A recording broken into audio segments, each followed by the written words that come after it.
তৃতীয় ধাপে উপজেলা পরিষদ নির্বাচনকে কেন্দ্র করে প্রচারে জমে উঠতে শুরু করেছে ভোটের মাঠ। তবে এরই মধ্যে নরসিংদীতে প্রতিপক্ষের হামলায় নিহত হয়েছেন এক ভাইস চেয়ারম্যান প্রার্থী।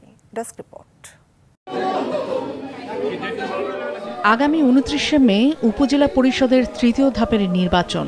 এরই মধ্যে উত্তপ্ত হয়ে উঠেছে নরসিংদীর রায়পুরা। গতকাল দুপুরে উপজেলার দুর্গম চরাঞ্চল পাড়াতলীতে নির্বাচনী প্রচারে যান ভাইস চেয়ারম্যান প্রার্থী সুমন মিয়া এবং তার সমর্থকরা। এ সময় তাদের উপর হামলা চালায় আরেক ভাইস চেয়ারম্যান প্রার্থী আবিদ হাসান রুবেল ও তাদের সমর্থকরা।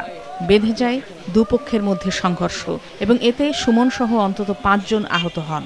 বিকেলে গুরুতর আহত অবস্থায় স্থানীয় উপজেলা স্বাস্থ্য কমপ্লেক্সে নেওয়ার পর তাকে মৃত ঘোষণা করেন চিকিৎসক। এই ঘটনায় রায়পুরা উপজেলা পরিষদ নির্বাচন স্থগিত করেছে নির্বাচন কমিশন। রায়পুরা উপজেলা পরিষদে ভোট গ্রহণের পূর্বে বৈধ প্রার্থীর মৃত্যু হয় সকল পদে নির্বাচন বাতিল করা হয়েছে। কমিশনের সিদ্ধান্ত অনুযায়ী পরবর্তী নির্বাচন অনুষ্ঠিত হবে। তৃতীয় ধাপে নির্বাচনী প্রচারের হাওয়া বইছে 110টি উপজেলায়। ভোটারদের মন জয়ে নানা প্রতিশ্রুতি দিচ্ছেন প্রার্থীরা। আমি সবার আগে আগামী নির্বাচনে বিজয়ী হয়ে মির্জাগঞ্জ উপজেলাটাকে সবার আগে স্মার্ট উপজেলা গড়ব। আমি সাধারণ মানুষের ডাকে সাড়া দিয়ে এবার নির্বাচনে অংশগ্রহণ করেছি এবং নির্বাচনে বিজয়ের ব্যাপারে আমি শতভাগ আশাবাদী। সহিংসমুক্ত রেখে অবাধ, নিরপেক্ষ ও সুষ্ঠু নির্বাচনের লক্ষ্যে সংশ্লিষ্ট কর্মকর্তা ও আইন শৃঙ্খলা বাহিনীকে নিরপেক্ষতা বজায় রাখতে এবং প্রার্থীদের প্রচারে আচরণবিধি মেনে চলার আহ্বান জানান নির্বাচন কমিশনার বেগম রাশিদা সুলতানা। নির্বাচনী ব্যবস্থায় কিন্তু দেশের গণতন্ত্রের সবচেয়ে বড় চাবিকাঠি।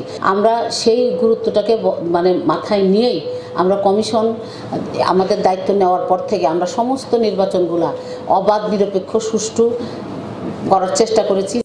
এদিকে 21শে মে উপজেলা পরিষদের দ্বিতীয় ধাপের নির্বাচন শেষে গেল 2 দিনে সাতক্ষীরার আশাশুনিতে কমপক্ষে 20টি বাড়ি ভাঙচুর হয়েছে। দুই পক্ষের পাল্টা হামলায় আহত হয়েছেন অন্তত 8 জন। ঘটনায় জড়িত থাকার অভিযোগে এ পর্যন্ত 13 জনকে আটক করেছে পুলিশ।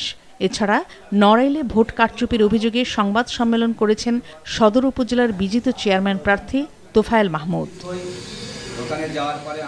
নাদিয়া আফরিন, মাছরাঙা নিউজ ডেস্ক।